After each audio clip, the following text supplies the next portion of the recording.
Recently একটা video viral হয়েছে যে জাহাজে সংঘর্ষ হওয়ার কারণে কিছু তো লোক আহত হয়েছে, আবার কিছু লোক নিহত হয়েছে, আবার যে একটা পোলারও দেখলাম যে ওর ফার্ম বলতে নাই।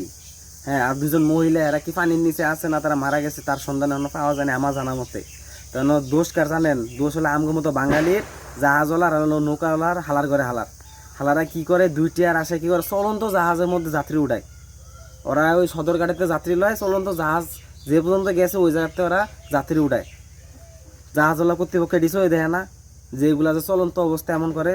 আচ্ছা, যতগুলো লোক যে মারা গেছে এই লোকের কি তারা জীবনে কোনো মূল্য দিতে পারবো? তারা জাহাজওয়ালার কর্তৃপক্ষরা দিতে পারবো? জাহাজওয়ালা দিতে পারবো? জাহাজের মালিকওয়ালা দিতে পারবো? আর নৌকা হালার করে হালার অত ভাত নুন আনতে ফান্তা ফুরায়, ওই কেমনে পারবো এতগুলা লোকের ইয়া দিতে, জীবনের মূল্য দিতে? আপনারা তো খারাপ আছেন, আপনারা এলো তাড়াতাড়ি বাইর যাওয়ার লেগা যেমনে পারেন হেমনে উঠেন, দেরিতে বাড়িতে যান, কিন্তু সুস্থভাবে বাড়িতে যাবেন, নিরাপদে বাড়িতে যাবেন।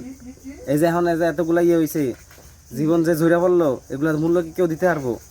হ্যাঁ, আর হলো জাহাজ যে চালাইছে, কি জাহাজ চালাইতে পারে না? কি দেখে নাই যে সামনে কোনো কিছু আছে নাকি? নাকি চোখ বন্ধ করে জাহাজ চালায়? নাকি টাইটানিক চালায়? বুঝলাম না।